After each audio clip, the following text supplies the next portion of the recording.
독서축구 분데스리가 이모저모 시간입니다. 네, 오늘 시간 역시도 김현민 기자가 준비를 해봤습니다. 이번엔 어떤 소식이죠? 예, 이번 주는 그냥 레비어 더비 특집입니다. 네. 예, 이전에도 그러니까 레비어 더비 얘기가 나왔었잖아요. 50 네. 논란 얘기가. 그렇죠. 예. 근데 단순히 그것만 있었던 게 아니거든요. 네. 워낙 그러니까 사건, 사고가 많았습니다. 원래 더비의 어떻게 보면 특성 중에 하나죠. 사건, 사고는 꼭 빠질 수 없이 들어가는 것 같긴 합니다. 예, 근데 이제 레비어 더비 같은 경우는 독일에서는 최대 더비니까. 네. 예, 그럼 독일에서는 레비어 더비를 가리켜가지고 그가 모든 더비의 어머니라고 부르거든요. 예, 그 정도로 독일에서는 워낙 큰 더비 매치다 보니까. 예, 그래서 사건, 사고들이 많았다 보니까, 예, 그거에 대해서 조금 얘기를 하려고 합니다. 네, 이제 혹시 모르시는 분들이 있을까봐 이제 말씀드리는 건데, 레비어 더비는 도르트문트와 예, 샬케 경기를 일컫는 더비 명칭입니다. 예, 뭐, 일단 그 31라운드에서 도르트문트하고 샬케가 붙었죠. 네. 도르트문트는 분데스리가 2위로 1위 바이에른 뮌헨을 승점, 1점 차로 쫓아가고 네. 있었고요.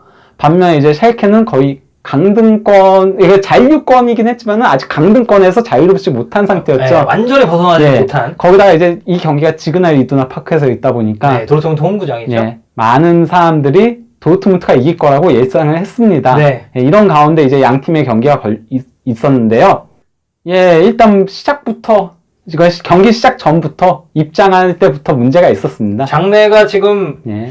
저희가 띄워드린 사진만 봐도 굉장히 네. 후끈후끈함을 좀 느낄 수가 있죠. 이게 그러니까 더비 같이 이렇게 그런 좀 시끄러운 매치들이 있을 때는 경찰 병력이 한 1000명 정도 투입이 되고요. 예, 필수죠. 예, 사실. 그리고 기마하게 경찰도 오고 그러는데 그리고 입장하는 곳이 달라요. 네네. 그리고 나가서도 길도 이렇게 반으로 갈라요. 네, 홈팬과 원정팬이 예. 이제 퇴장하는 길도 예. 다르죠. 근데 이제 그러니까 샬케 팬들이 이거를 예, 넘어가려고 네. 예, 넘어가려고 그래서 예, 시작부터 조금 시끄러웠습니다. 네, 시작부터 잡음이 굉장히 많았었던 레비어 더비였고요.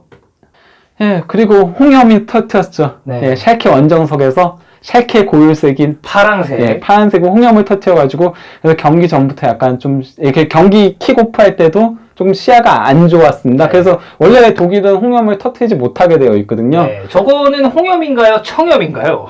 근데 어쨌든 기본적으로 홍염이라고 네. 하니까 이런 것들을 예, 뭐 근데 다 난입하고 그리고 다 터트려요. 네. 예, 경기 때마다 심심하면 나옵니다. 그러니까 뭐 레비어 더비뿐만 아니라 이 정말 더비들에서는 제재를 하고 물건을 뺏고 해도 그 와중에 미꾸라지 같이 새어나가는 게 있습니다. 진짜 없을 수가 없더라고요, 보면.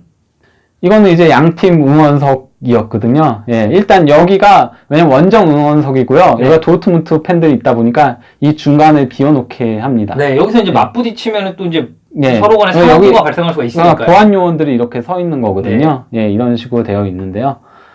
먼저 이제 산초가 예, 14분경에 루이스 그 개최의 골을 어시스트했죠. 개최의 골을 어시스트하고 이제 골 셀레브레이션을 하는 장면에서 하필이면은 도르트문트 선수들이 샬케 원정석 앞쪽에서 근데 그게 거기가 골 넣고 그쪽으로 그냥 자연스럽게 간 거예요. 그러니까 도발하러 간 게 아니라 네. 골 넣고 자연스럽게 이동을 했는데 거기가 공교롭게도 샬케 원정석 앞이었다는 얘기죠. 예. 네. 근데 라이타가 날라와가지고 정확하게 산초의 얼굴을 맞춘다. 네.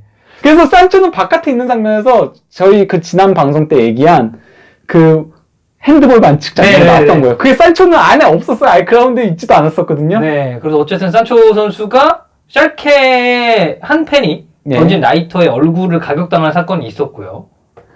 이번 그 레비어 더비에서 가장 큰 문제가 되었던 일인데요. 문구를 예. 이제 말씀하시는 거죠. 이게 20분경에 있었거든요. 네. 예, 이게 뭐냐면요. 어떤 내용이냐면요. 그 세르게이 W라고 있어요. 네. 그러니까 W는 그냥 모시 이렇게 줄이는 건데요. 네네. 바로 그 모나코하고 도르트문트의 챔피언스리그 1차전 있었잖아요. 그 네. 도르트문트에서 있었던 네. 그 주가 조작하기 위해서 그 도르트문트 주가를 폭락시킨 다음에 올라가면은 팔려고 그때 네. 사대였다가 스톡 옵션이라고 해가지고 네. 그걸 하려고 폭탄 테러를 저지른 그 인물을 석방시켜라. 아, 저 봄벤이라는 게 폭탄이겠네요. 예. 그래서 걔를 이제 석방시키라는 이 배너를 열었거든요. 그러니까 결국에는 저런 얘기는 사실 입에 담으면 안 되는 얘기를 결국 한 거네요. 그렇죠. 샬케 팬들이. 이 얘기는 그게 도르트문트 선수들 죽어라 이겁니다. 그렇죠. 예. 그래서 바르트는 이렇게 SNS에 글도 남겼었죠. 네, 그렇습니다. 뭐, 그러니까 이런 일은 뭐 절대 용납될 수 없는, 그러니까 허용될 수 없는 일이고, 그러니까 축구에서 이런 뭐 라이벌의식도 상당히 중요하지만 이 다른 28명의 선수가 뛸 수 있는 그런 뭐 이제 자유나 이런 거를 침해하는 건 좀 용납할 수 없다라는 내용을 바르트라가 이제 또 멘션을 하기도 했죠. 예, 그 여기는 영어로 번역돼서 올라온 거긴 하지만요. 실제로는 그 스페인어로 적었더라고요. 예, 그래서 혹시 조금 뉘앙스가 다른 부분이 있나 싶어가지고 예, 여쭤봤습니다. 네. 근데 어쨌건 바르트라가 이런 글을 남길 수밖에 없는 게 그때 그가 폭탄 테러 때 가장 그 심하게 다쳤던 사람이 그렇죠. 예. 그리고 희생자는 아니죠. 뭐 이제 뭐 희생된 건 아니겠습니다. 뭐 어쨌든 피해자죠. 예, 그렇죠. 최대 네. 피해자잖아요. 네. 그때 그래서 실제 그 붕대 그거가 골절상도 입었었고 네. 그리고 그 이후로 약간 폼이 떨어져가지고 네. 결국 도르트문트 떠나가지고 베티스 가게 된 네. 것도 있었고요. 그리고 그때 당시에 바르트라가 좀 정신적으로 이제 뭐 정신과 치료도 받고 그랬다고 제가 이제 기억을 하고 있거든요. 바르트라만이 아니고요. 네. 모든 도르트문트 선수들이 다 정신과 치료를 받았는데도 그럼에도 거기서 아직도 헤어나지 못한다고 하더라고요. 그렇죠. 이게 아무래도 정말 생명과 또 직결되는 거 아니겠습니까? 축구를 떠나서 그러다 보니까 뭐 바르트라도 그때의 충격으로 이제 좀 다시금 이제 좀 지우고 싶은 기억이었겠지만 떠올리게 되는 예. 일이 이제 발생을 했죠. 거기다가 이제 60분경에는 로이스가 퇴장을 당합니다. 네. 뭐 이건 아까도 그 지난 방송에서도 얘기했다시피 명백한 퇴장감이긴 한데 네. 어쨌건 로이스 개인 통산 프로 데뷔한 이래로 첫 다이렉트 퇴장이었다라고 합니다. 네. 그리고 그 다음에 볼프가 5분 뒤에 또 퇴장을 당했죠. 네, 그렇죠. 예. 도르트문트가 그러니까 레비어 더비에서 2명의 선수가 퇴장당한 게 이번이 처음이라고 합니다. 네. 그것도 굉장히 이색적인 기록 중에 하나네요. 예, 당연히 도르트문트 팬들은 경기가 이런 식으로 됐다 보니까 그걸 샬케 쪽에서 뭐 배너 건 것도 있고 네. 그리고 예, 뭐 입장할 때부터 문제들도 이렇게 공염도 있었고 라이터도 맞았고 네. 예, 50 논란까지 있고 네. 당연히 분노해가지고 예, 바로 샬케 울트라스들이 머무는 후고라는 펍을 습격한 거죠? 예, 습격을 했습니다. 네. 예. 그래서 이제 4명이 경찰에 이제 연행되는 예, 사건이 있었습니다. 그런 일이 있었고요. 당연히 이제 레비어 더비가 끝나고 4대2로 승리한 샬케 선수들과 이제 관계자들과 팬들은 보쉬라는 레스토랑에서 이렇게 축하 파티를 했습니다. 네. 예.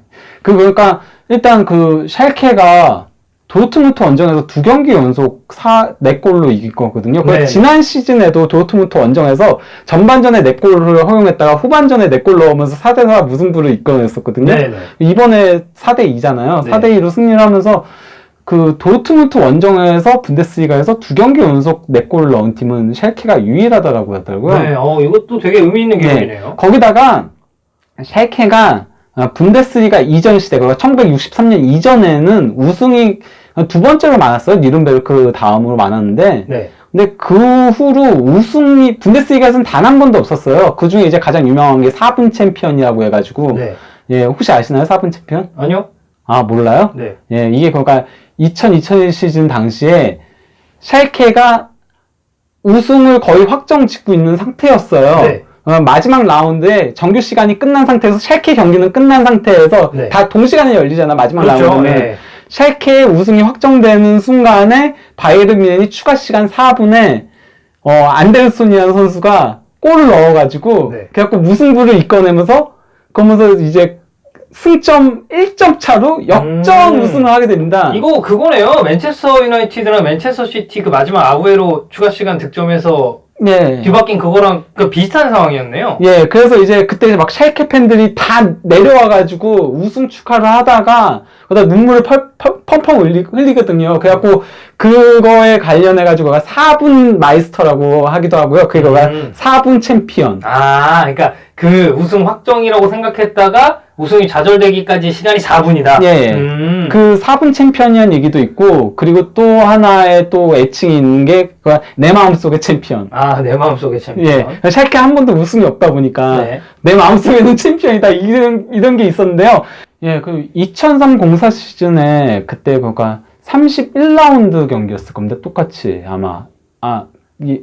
맞을 거예요. 제 기억에. 네. 예, 그때도 그때 이제 샬케가 그 바이에른 뮌헨하고 우승 경쟁을 하고 있었을 때였거든요. 네. 그때 이제 저도 그 현장에 있었습니다. 아, 독일에 이제 계실 때? 예. 네. 그때 그러니까 샬케가 홈에서 그때는 샬케는 2위였고 지금 도르트문트와 똑같이 도르트문트는 9위였거든요. 네. 근데 도르트문트한테 집니다. 아, 그러면서 우승이 좌절되는?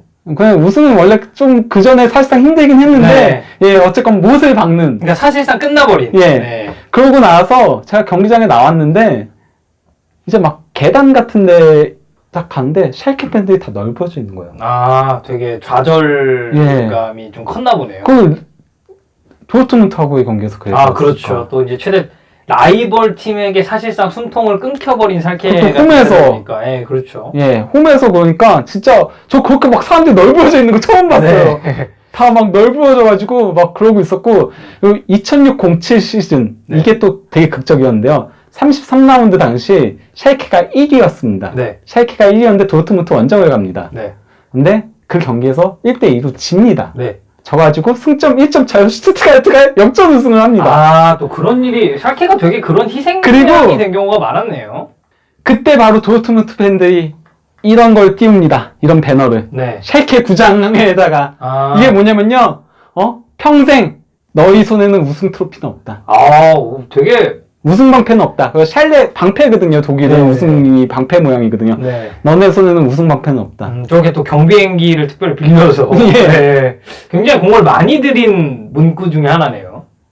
이러다 보니까 샬케는 우승 한 번도 없는데 도르트문트에 의해서 이렇게 좌절되고 이러다 보니까 샬케한테는 더더욱 이제 그 도르트문트가 어떻게 보면은 트라우마처럼 남아있는 거거든요. 예.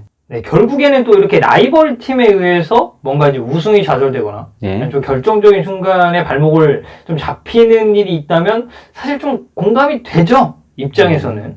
어쨌건 뭐 그러다 보니까 샬케 선수들과 팬들이 저렇게 예, 축하 파티를 다 같이 모여서 하는 거죠. 그렇습니다. 레비어 더비 하루 뒤에 또 다른 더비가 있었습니다. 니른베르크하고 바이에른 뮌헨의 경기에서 이것도 더비거든요. 네. 바이에른 주에 둘 다 있어가지고 바이에른 더비라고 하는데 여기서 니른베르크가 바이에른을 1대1로 무승부를 거두는 이변을 또 연출을 했죠. 네, 그렇죠. 예, 근데 또 재밌는 게 뭔지 알아요? 샬케하고 니른베르크가 형제 구단이에요. 아, 그러니까 서로 간에 되게 좀 친한 구단이다. 그건 보통 친한 게 아닙니다. 네. 이 두 구단이 심지어 이번 시즌에 둘이 맞대결을 했을 때마다 그거가 처음 맞대결 때는 샬케 팬들은 니른베르크 엠블럼을 만들었고요. 네.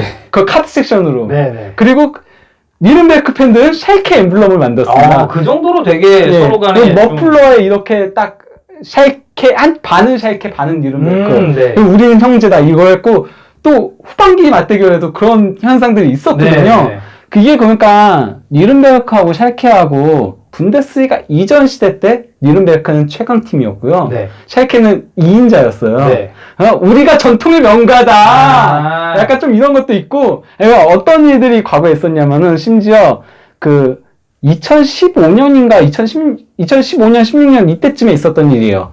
샬케 팬들이 바이언 서포트 울트라스들이 샬케 팬들 두들겨 팬 적이 있어요. 네. 원정을 가가지고 두들겨 팬 적이 있었는데 그러고 나니까 그때 니른베르크는 2부 리가에 있었거든요. 네. 2부 리가에 있으니까 바이언하고 붙을 일이 없잖아요. 그렇죠.